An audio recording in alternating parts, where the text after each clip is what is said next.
Hello everyone, welcome back to my channel. आज हम लोग स्टार्ट कर रहे हैं मानव शरीर में स्केलेटन सिस्टम यानी कि कंकाल तंत्र के बारे में।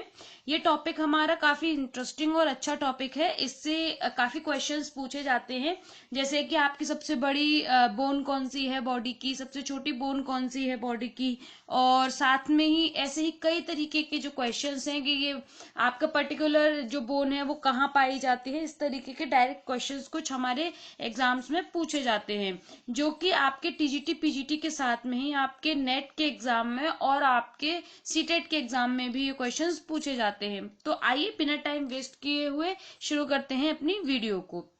जैसा कि हम जानते हैं कि हमारा जो कंकाल तंत्र है उसको हम स्केलेटल सिस्टम कहते हैं इंग्लिश में, और ये बेसिकली दो चीजों से मिलकर बना होता है। एक तो होती है उपास्थि और दूसरी होती है अस्थि। उपास्थि को हम इंग्लिश में कहते हैं कार्टिलेज, और जो हमारी अस्थि होती है उन्हें हम बोन्स कहते हैं। तो हमारे उपास्थि और अस्थि यानी कि कार्टिलेज और बोन के मिलने से जो हमारा निर्माण होता है वो होता है कंकाल तंत्र का। कंकाल तंत्र बेसिकली दो टाइप का होता है, एक तो बाह्य कंकाल तंत्र और दूसरा है हमारा अंतः कंकाल तंत्र। बाह्य कंकाल तंत्र यानी कि एक्सोस्केलेटन सिस्टम, और जो अंतः कंकाल तंत्र है वो है एंडोस्केलेटन सिस्टम।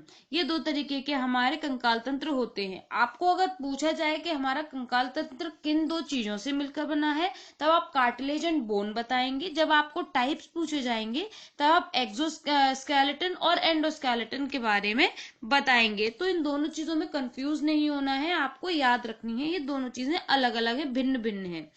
जो एक्सोस्केलेटन सिस्टम होता है या फिर हम कहें बाह्य कंकाल तंत्र, इसमें आता है आपका बाल, नाखून, दांतों का इनेमिल।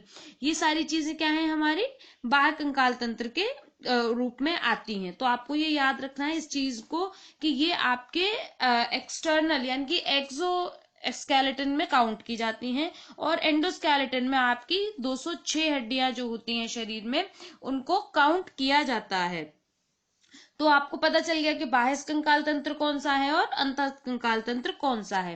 अब हम देख लेते हैं कुछ इंपॉर्टेंस ऑफ स्केलेटन सिस्टम, क्योंकि कुछ तो आपको पता ही होगा कि हमारे शरीर को आकृति प्रदान करते हैं, अंतः रागों की सुरक्षा करते हैं, यानी कि हमारे जो अंदर के शरीर हैं, जो हमारी मांसपेशियां हैं, हमारे जो अंदर मस्तिष्क है शरीर में, रीढ़ की हड्डी है, या फिर जिसे मेरु रज्जु कहते हैं यानी कि स्पाइनल कॉर्ड है हमारी, ये इन सब चीजों से हमारा जो बॉडी है वो हमारे अंदर के ऑर्गन्स को बचाती है। जैसे कि हमारा हृदय है, हमारे हार्ट को, हमारे लंग्स को, हमारे लिवर को बाहर से, जैसे अगर हमें एक्सीडेंट हो जाता है, चोट लग जाती है, तो उससे बचाने के लिए हमारी बॉडी में ये हमारा स्केलेटन सिस्टम जो है वो एक तरीके से कवच का काम करता है, एक शील्ड का वर्क करता है, जो कि हमारे जो इंटरनल ऑर्गन्स हैं, अंतरांगों की सुरक्षा का काम करता है। आकृति हमें प्रदान करता है, जैसा कि मैं अपनी प्रीवियस वीडियो में भी आपको एक बार समझा चुकी थी, और अंतरांगों की सुरक्षा करता है, हमारी बॉडी को गति प्रदान करने का काम करता है।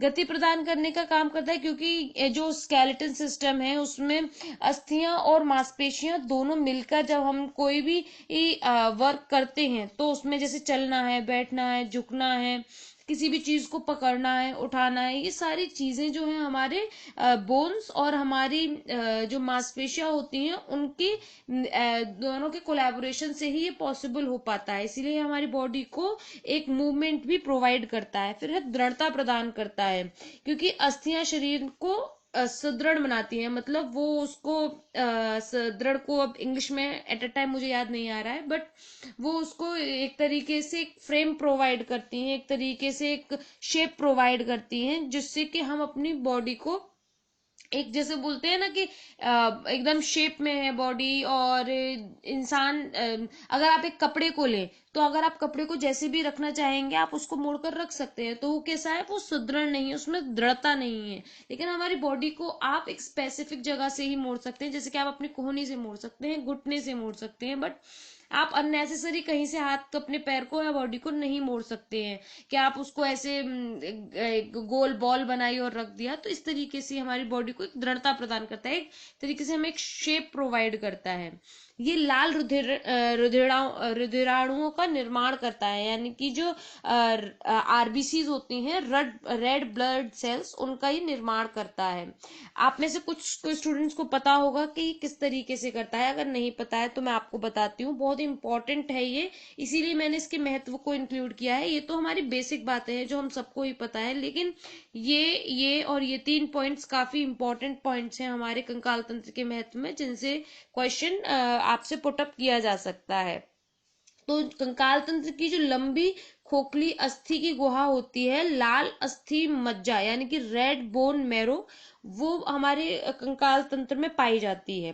लाल अस्थि मज्जा से लाल रुधिराणुओं का निर्माण होता है, यानी कि जो हमारी जो रेड बोन मैरो है उसमें रेड ब्लड सेल्स का जो निर्माण है वो होता है, जो कि हमारी बॉडी में ऑक्सीजन का ट्रांसमिशन करने का काम करती है। तो इसीलिए जो हम कहते हैं कि कंकाल तंत्र में आरबीसीज यानी कि रेड ब्लड सेल्स का निर्माण होता है, क्योंकि हमारे जो बोन है, रेड बोन मैरो, वहां पर इसका निर्माण होता है। फिर है श्वसन एवं श्रवण में सहायक होती है, यानी कि हमारी ब्रीदिंग में और हियरिंग में, दोनों में ही हमारे जो कंकाल तंत्र हैं वो सहायता करते हैं। क्योंकि वक्षस्थल के अस्थिपंजर का निर्माण कशेरुक दंड, पसलियों तथा उरुस्थियों से होता है, यानी कि जो हमारी बॉडी में वक्ष स्थल होता है, वहां की जो अस्थि पंजर है, यानी कि हमारा जो बॉडी का ढांचा है, उसका जो निर्माण है वो कशेरुक दंड यानी कि हमारी बैकबोन से और हमारी रिब्स से होता है। तो इसके मध्य में पेशियां होती हैं, जो हमारी मसल्स होती हैं वो इसी के बीच में होती हैं। जो पेशियों का संकुचन और शिथिलन का कारण जो गुहा का आयतन घटता और बढ़ता है, क्योंकि हम जब सांस लेते हैं, हमारी मसल्स जो होती हैं वो क्या होती हैं, हमारी बोन्स के बीच में, और बोन्स के पास क्या होती है, हमारी पेशियां होती है, यानी कि मसल्स होती हैं। जब मसल्स का फैलना और सिकुड़ना होता है तभी तो हम सांस ले पाते हैं। तो इसीलिए कहा जाता है कि हमारी बॉडी में जो श्वसन की क्रिया है उसमें भी हमारा कंकाल तंत्र हेल्प करता है। और साथ में ही जो हमारी जो कान में 3 हमारी बोन्स पाई जाती हैं, कान में जो ईयर बोन्स होती हैं 3 मेन होती हैं। ये इंपॉर्टेंट क्वेश्चन है। एक तो है मेलिशियस, दूसरा है इंकस और तीसरा है स्टेपीज। स्टेपीज जो है वो स्मॉलेस्ट हमारी बोन है हमारी बॉडी की, जो हमारे ईयर में पाई जाती है। तो ये क्योंकि इन जब कोई भी ध्वनि तरंग है, यानी कि कोई भी साउंड वेव्स हैं, वो हमारे कान में जाती हैं, जब इन तीनों ही आपकी जब अस्थियों से यानी कि बोन से टकराती है, तब हमें कोई साउंड सुनाई देता है। इसीलिए जो हमारा कंकाल तंत्र है वो हमें सुनने में भी हेल्प करता है।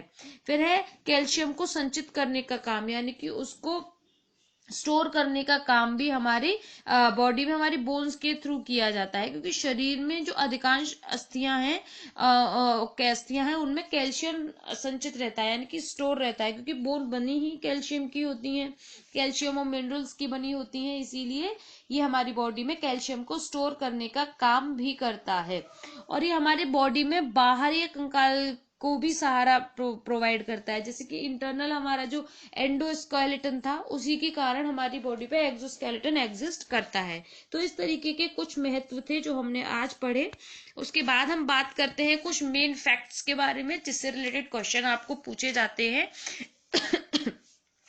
तो सबसे पहले है कुल हड्डियां। हमारी बॉडी में 206 हड्डियां होती हैं टोटल। खोपड़ी में 22 होती हैं। इसके बारे हम डिटेल में नेक्स्ट वीडियो में पढ़ेंगे। सारी हड्डियों का कौन सी हड्डी कितनी किस प्रकार से पाई जाती है, जो कि काफी इंपॉर्टेंट टॉपिक है। इसको आप मिस ना करें, जरूर से देखें, उसके नोट्स जरूर प्रिपेयर कर लें। जो वयस्क मेरुदंड होती है, यानी कि जो एक एडल्ट पर्सन है, उसकी बैकबोन में 26 बोन्स पाई जाती हैं। हमारी जो पसलियां होती हैं, इनके हमारी जो रिब्स होती हैं वो 24 होती हैं, 12-12 दोनों साइड में। सबसे छोटी जो हड्डी होती है सबसे बड़ी जो हड्डी होती है वो फीमर है, और सबसे छोटी हड्डी जो है वो स्टेपिस होती है। स्टेपिस हमारी कान में पाई जाती है और फीमर हमारी लेग में पाई जाती है। इनके बारे में भी हम डिस्कस करेंगे, लेकिन डिटेल में नेक्स्ट वीडियो में। बाल्यावस्था में कशेरुकाओं की संख्या 33 होती है, यानी कि जो बैकबोन की हमारे नंबर्स हैं वो बाल्यावस्था में यानी कि चाइल्डहुड में 33 होते हैं। इनके नंबर ऑफ बोन्स ज्यादा होने के कारण से आप देखते हैं कि छोटा बच्चा जो है वो अपने पैर का अंगूठा बहुत आसानी से अपने मुंह में रख लेता है, because they have more bones than the adult person, क्योंकि अडल्ट में तो सिर्फ 26 बोन्स होती हैं, और जो बाल्यावस्था में बच्चा होता है चाइल्डहुड में, उसकी बोन्स 33 होती हैं। और जैसे जैसे बच्चा बड़ा होता जाता है वैसे वैसे वो बोन्स कम होती चली जाती हैं, जो कि हमारे जो हिप वाला पार्ट होता है वहां से कम होना शुरू होती हैं, और ये लास्ट में 26 रह जाती हैं। जो जो चीजें एक्स्ट्रा होती हैं हमारी बॉडी में वो धीरे धीरे अपने आप विलुप्त होने लगती हैं। जैसे कि हमने पढ़ा हुआ है अपने 9th-10th में कि हमारी आंखों पे पहले एक झिल्ली होती थी, जबकि जो अगर हम पानी में जा रहे हैं तो हमें देखने के लिए हेल्प करती थी, पानी आंख में नहीं जाता था। तो इस तरीके की चीजें जो अब यूजफुल नहीं है वो धीरे धीरे विलुप्त हो रही हैं। मनुष्य की जो पूंछ थी वो भी गायब हो गई क्योंकि वो यूजफुल नहीं थी। इस तरीके की चीजें अब हमारी बॉडी में अभी भी होती हैं, जो कि आपको कशेरुक की जो आपकी बैकबोन है उसकी संख्याओं में देखने को मिलेंगी।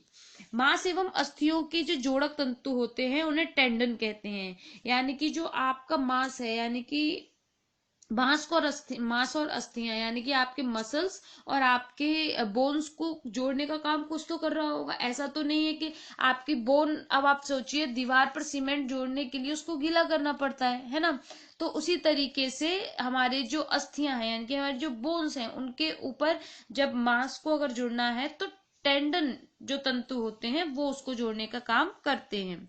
अस्थियों में अस्थि के जोड़क तंतुओं को लिगामेंट्स कहते हैं। मतलब अस्थि से अस्थि यानी कि बोन टू बोन, जैसे कि आपके शोल्डर को आपके हाथ से जुड़ना है तो वहां पर लिगामेंट्स जोड़ेंगे। तो दोनों में डिफरेंस है। जब आपकी बोन को आपकी मसल्स से जुड़ना है तो टेंडन है, और जब आपकी बोन टू बोन को जुड़ना है तो वो लिगामेंट्स होते हैं।